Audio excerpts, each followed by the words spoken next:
Satu faktor-faktor yang memengaruhi besarnya tekanan adalah A. Gaya tekan dan massa benda, B. Gaya tekan dan gaya gravitasi, C. Luas bidang tekan dan gaya tekan, D. Luas bidang tekan dan gaya gravitasi.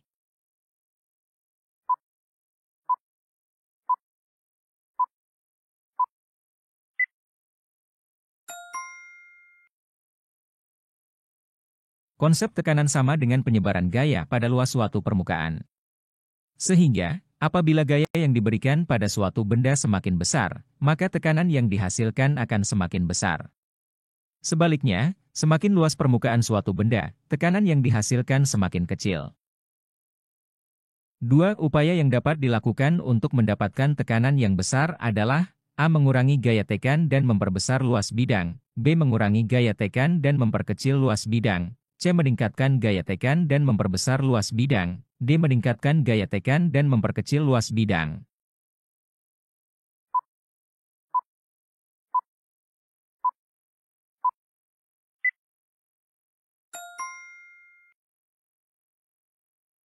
Untuk mendapatkan tekanan yang besar, dapat dilakukan dengan meningkatkan gaya tekan yang diterapkan pada suatu bidang dan atau memperbesar luas bidang tekan. 3. Seorang penyelam menyelam dengan kedalaman 3 meter, massa jenis air 1000 kg per meter kubik. Percepatan gravitasi pada tempat tersebut adalah 10 Newton per kilogram. Besar tekanan hidrostatisnya adalah A. 3000 Newton per meter persegi, B. 30.000 Newton per meter persegi, C. 40.000 Newton per meter persegi, D. 50.000 Newton per meter persegi.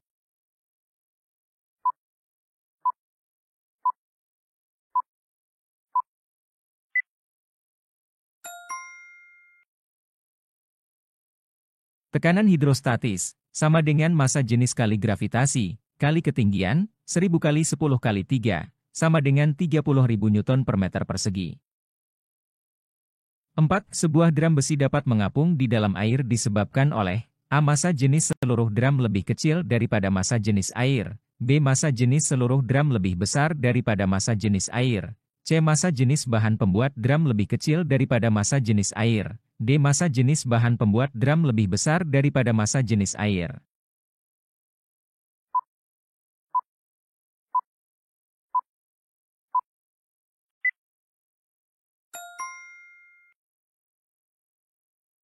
Sebuah drum besi dapat mengapung di dalam air, disebabkan oleh hukum Archimedes. Hukum Archimedes menyatakan bahwa benda yang terendam sepenuhnya atau sebagian dalam fluida, seperti air, akan mendapatkan gaya apung yang besarnya sama dengan berat fluida yang dipindahkan oleh benda tersebut. 5. Teknologi berikut ini yang tidak menggunakan prinsip Archimedes adalah A. Hidrometer, B. Balon udara, C. Dongkrak mobil, D. Jembatan ponton.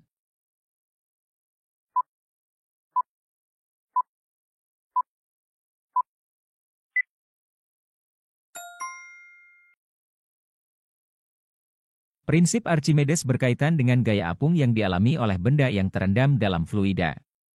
Berdasarkan pemahaman ini, kita dapat menyimpulkan bahwa teknologi yang tidak menggunakan prinsip Archimedes adalah yang tidak melibatkan benda terendam dalam fluida. 6. Perhatikan gambar berikut, sebuah benda memiliki berat 50 Newton. Ketika ditimbang di dalam air beratnya hanya 45 Newton, maka gaya ke atas yang menekan benda sebesar A. 5 Newton, B. 25 Newton, C. 45 Newton, D. 50 Newton.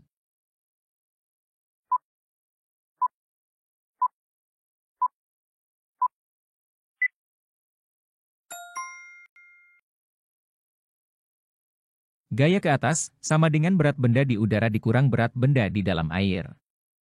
50 Newton dikurang 45 Newton, sama dengan 5 Newton. 7. Sebuah alat pengangkat mobil memiliki luas penampang pengisap kecil A1 sebesar 20 cm persegi dan pengisap besar A2 sebesar 50 cm persegi. Gaya yang harus diberikan untuk mengangkat mobil 20.000 Newton adalah A. 2.000 Newton, B. 4.000 Newton, C. 5.000 Newton, D. 8.000 Newton.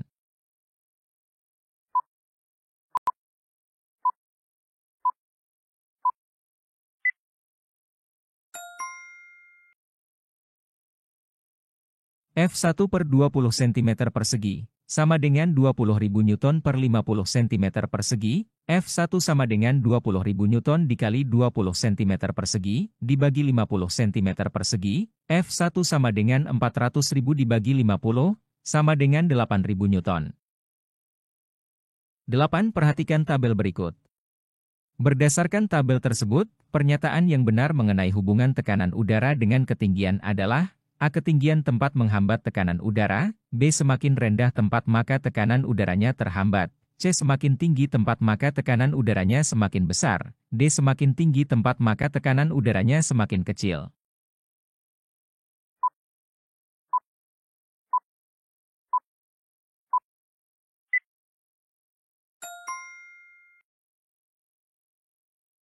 Dari tabel terlihat bahwa tekanan udara mengecil ketika ketinggian semakin besar, tempatnya makin tinggi.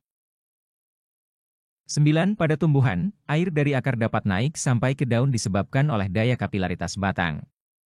Pernyataan yang benar terkait peristiwa tersebut adalah: A. Di dalam sel-sel akar terjadi peristiwa osmosis, sehingga menyebabkan daya kapilaritas batang meningkat, B. Jaringan silem memiliki diameter yang sangat kecil, sehingga memiliki tekanan yang besar untuk menaikkan air ke daun, C. Jaringan floem memiliki diameter yang sangat kecil, sehingga memiliki tekanan yang besar untuk menaikkan air ke daun, D. Air dari dalam tanah dapat naik karena daya isap daun yang rendah, sehingga tekanan osmosis dalam sel meningkat.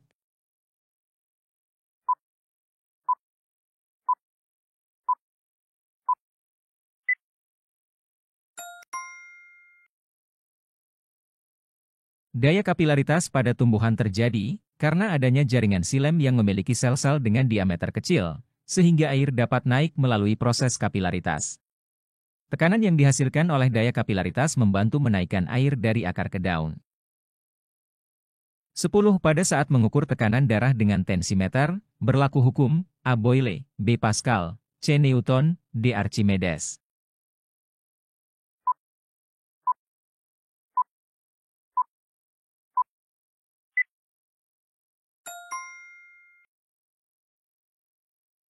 Hukum Pascal menyatakan bahwa tekanan yang diberikan pada sebuah fluida, cairan atau gas, di dalam wadah tertutup akan merambat ke seluruh bagian fluida tersebut tanpa berkurang.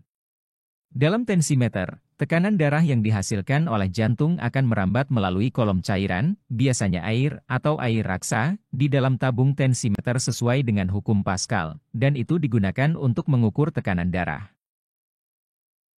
Untuk menjawab nomor 11 dan 12, perhatikan gambar dan uraian berikut dengan cermat. Vira meneliti udara yang masuk dan keluar saat pernapasan, dengan menggunakan perangkat praktikum seperti pada gambar di atas.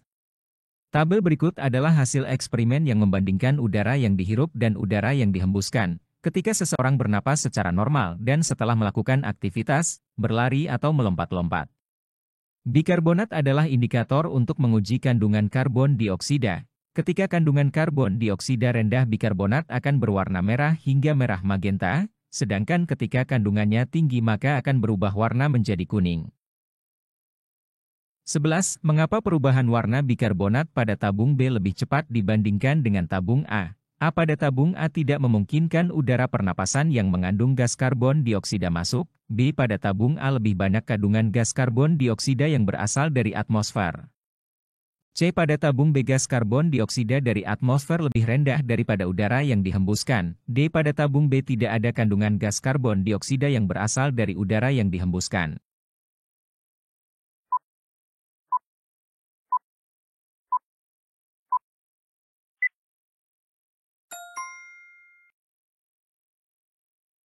Pada percobaan yang dilakukan di atas, air kapur jernih yang ditiup dengan sedotan akan berubah menjadi keruh.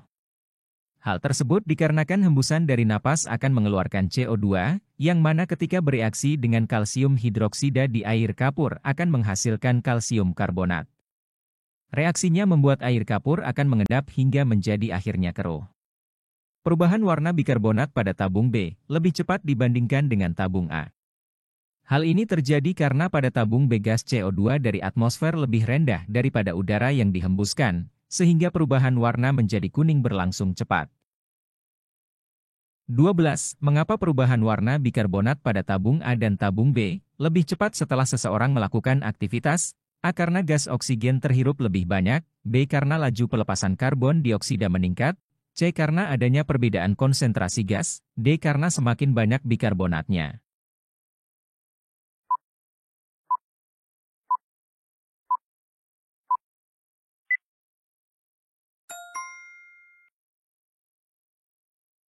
Perubahan warna bikarbonat pada tabung A dan tabung B lebih cepat setelah seseorang melakukan aktivitas karena laju pelepasan karbon dioksida meningkat.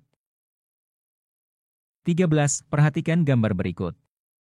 Bagian yang ditunjuk dengan huruf P, Q, R, dan S adalah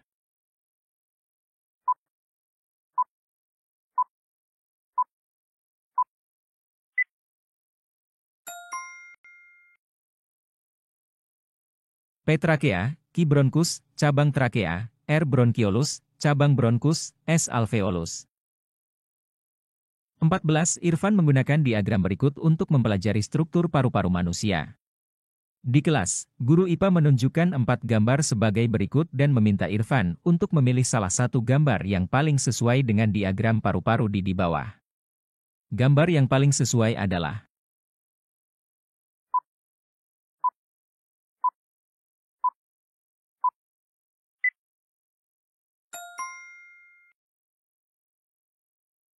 Untuk memahami struktur paru-paru manusia, dapat digunakan alat peraga berupa brokoli. Tangkai brokoli diumpamakan sebagai bronkus yang bercabang-cabang membentuk bronkiolus. Kemudian ujung brokoli yang menggembung, terdiri atas banyak bintil-bintil berwarna hijau gelap, diumpamakan alveolus yang berfungsi sebagai tempat terjadinya pertukaran gas. 15. Amati gambar berikut dengan cermat. Gas yang ditandai dengan huruf X dan Y adalah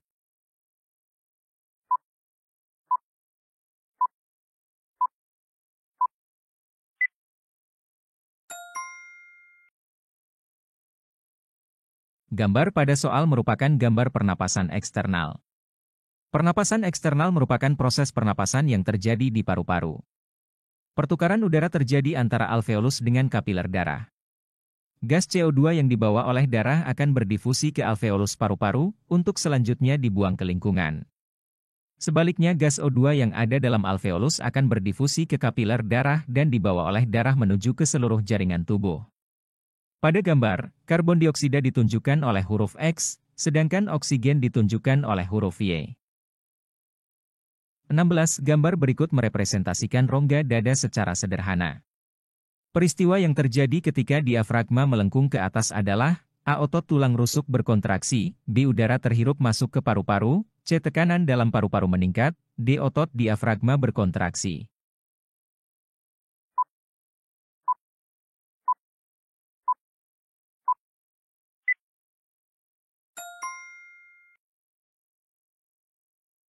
Gambar tersebut menunjukkan tahapan dalam proses pernapasan perut. Pernapasan perut terjadi karena adanya kontraksi otot diafragma, sekat rongga badan yang membatasi rongga dada dan rongga perut. 17. Perhatikan gambar di bawah ini. Pada gambar di atas, saat terjadi inspirasi, pada titik A, B, C atau D tekanan udaranya paling rendah, AA, BB, CC, DD.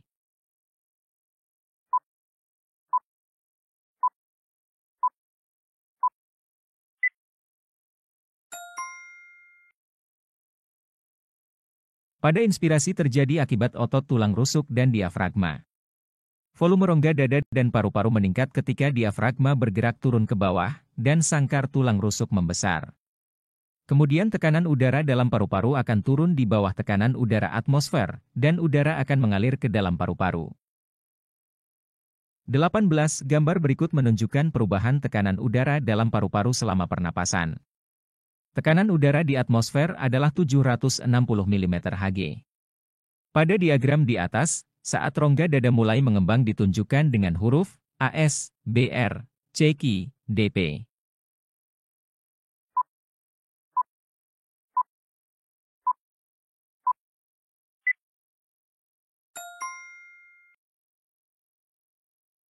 Pada inspirasi, otot antar tulang rusuk berkontraksi sehingga volume rongga dada membesar. Ketika volume rongga dada membesar, maka tekanan dalam rongga dada menurun. Udara akan bergerak dari tekanan tinggi ke tekanan yang lebih rendah. Pada soal diketahui tekanan atmosfer adalah 760 mm, sehingga ketika inspirasi, tekanan di dalam rongga dada lebih rendah daripada tekanan atmosfer. Oleh sebab itu, udara dapat masuk ke dalam paru-paru dan rongga dada mulai mengembang ditunjukkan huruf R. 19. Perhatikan grafik volume udara yang dapat ditampung paru-paru berikut. Berdasarkan grafik di atas, bagian X adalah yang volumenya, A udara pernapasan, 3000 ml, B kapasitas vital, 3000 ml, C udara pernapasan 1000 ml, D kapasitas vital, 1000 ml.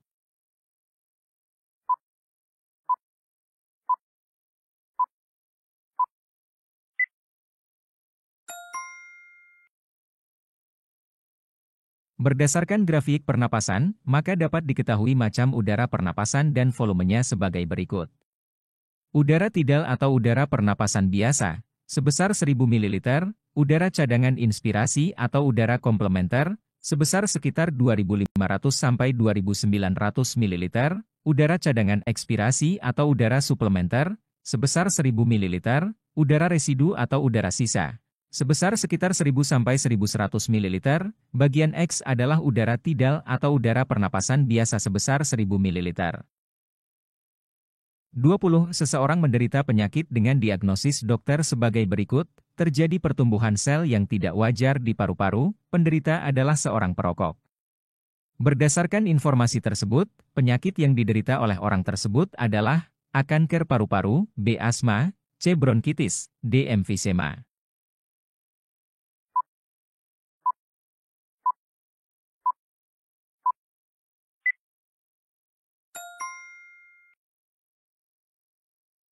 Kanker paru-paru merupakan salah satu penyakit yang menyerang sistem pernapasan, dan ditandai dengan sel-sel yang tumbuh secara tidak terkendali di dalam paru-paru. Penyakit ini dapat dipicu oleh polusi udara dan polusi asap rokok, yang mengandung hidrokarbon termasuk benzopiren. Kanker paru-paru menyebabkan paru-paru rusak dan tidak berfungsi lagi. 21. Diagram berikut merupakan proses metabolisme yang terjadi di dalam tubuh manusia. Pada peta konsep di atas, fungsi ekskresi ditunjukkan oleh huruf A, P dan Q, B, Q dan S, C, R dan S, D, R dan T.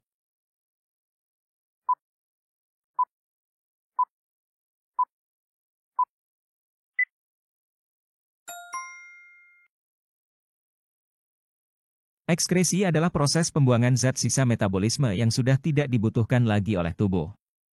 Pada manusia terdapat 4 organ ekskresi yaitu ginjal menghasilkan urin, hati menghasilkan empedu, kulit menghasilkan keringat dan paru-paru menghasilkan karbon dioksida.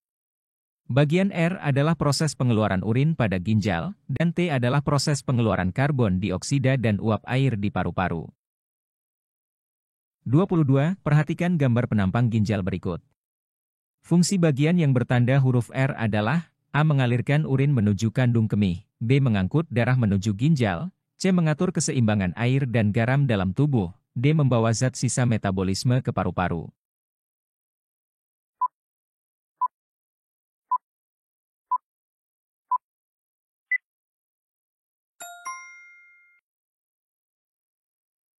P. Arteriola afferent berfungsi membawa darah kotor masuk ke glomerulus. Pada ginjal, adanya darah kotor karena tersaringnya zat seperti urea. Q. Arteriola efferent berfungsi membawa darah hasil filtrasi dari glomerulus, R. Ureter berfungsi sebagai saluran yang akan membawa urin masuk ke kandung kemih. 23. Jika seluruh darah dalam tubuh melewati ginjal dalam 5 menit, berapa kali seluruh darah tersebut melewati ginjal selama 1 jam? A. 20 kali, B. 12 kali, C. 6 kali, D. 5 kali.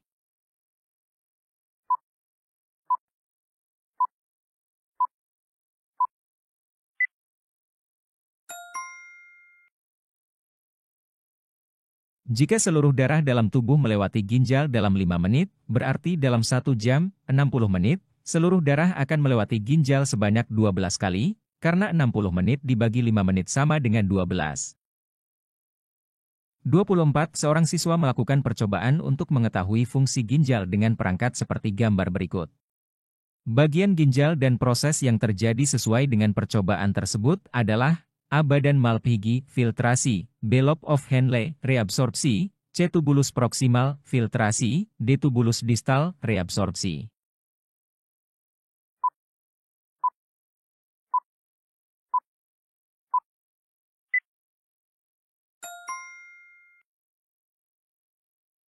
Pembentukan urin terdapat 3 proses yaitu, filtrasi terjadi di glomerulus dan badan Malpighi menghasilkan urin primer, reabsorpsi terjadi di tubulus proksimal yang menghasilkan urin sekunder, augmentasi terjadi di tubulus distal yang menghasilkan urin sesungguhnya. 25. Tabel berikut adalah hasil uji urin 2 orang pasien. Berdasarkan data di atas, pasien yang diduga menderita albuminuria adalah A. Pasien A, B. Pasien B, C. Pasien A dan B, D. Bukan pasien A dan B.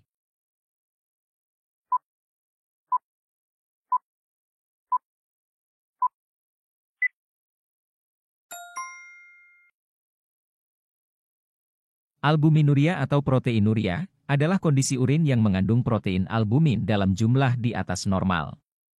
Penyebab albuminuria adalah karena adanya kelainan yang terjadi selama proses penyaringan, filtrasi, di glomerulus.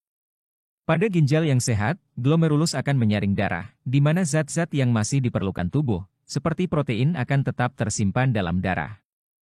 Saat terjadi kerusakan pada ginjal, protein justru terbuang lewat urin. Berdasarkan data di atas, pasien B diduga menderita albuminuria, yang menyebabkannya adalah adanya komponen protein dalam urin. 26. Zat sisa metabolisme berikut yang diangkut oleh pembuluh kapiler menuju alveolus paru-paru adalah 1. Karbon dioksida, 2. Air, 3. Garam mineral. A1 dan 2, B1 dan 3, C2 dan 3, D1, 2, dan 3.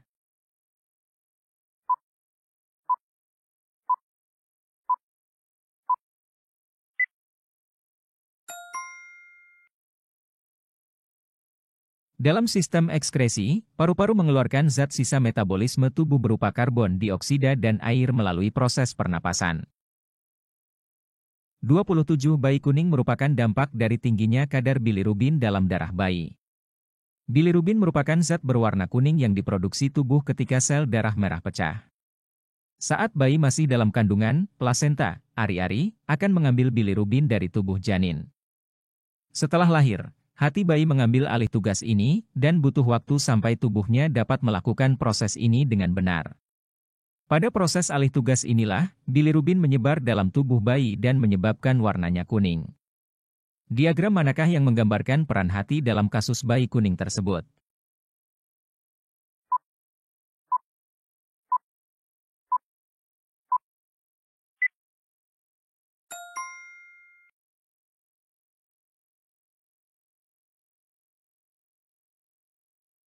Untuk soal nomor 28 dan 29, perhatikan data berikut. Selama 1 minggu, seorang peneliti mengumpulkan data dan mengukur secara tepat banyaknya air yang masuk dan keluar setiap hari pada 4 orang pasien. Hasil penelitiannya tertulis pada tabel berikut. 28. Berdasarkan data pada tabel, pada hari keberapa suhu di setiap kamar rumah sakit ke-4 pasien tersebut kemungkinan paling panas, A hari pertama, B hari kedua, C hari ketiga, D hari keempat.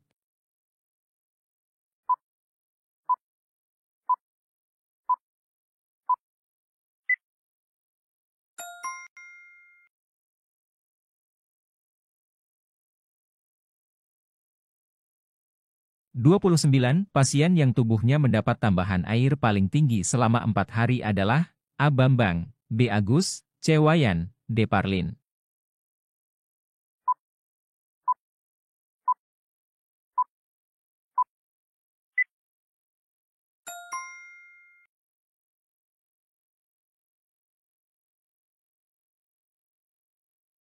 (30) Tubuh berkeringat untuk menurunkan suhu tubuh. 1 liter keringat yang keluar memiliki massa sekitar 1 kg. Irfan bersepeda selama 2 jam tanpa henti. Ia menimbang tubuhnya sebelum dan setelah bersepeda, serta mengukur banyaknya air yang dia minum selama bersepeda. Setelah bersepeda, Irfan menghitung banyaknya keringat setiap jamnya. Seberapa cepat Irfan berkeringat? A. 0,5 liter per jam, B. 1,0 liter per jam, C. 1,5 liter per jam, D. 2,0 liter per jam.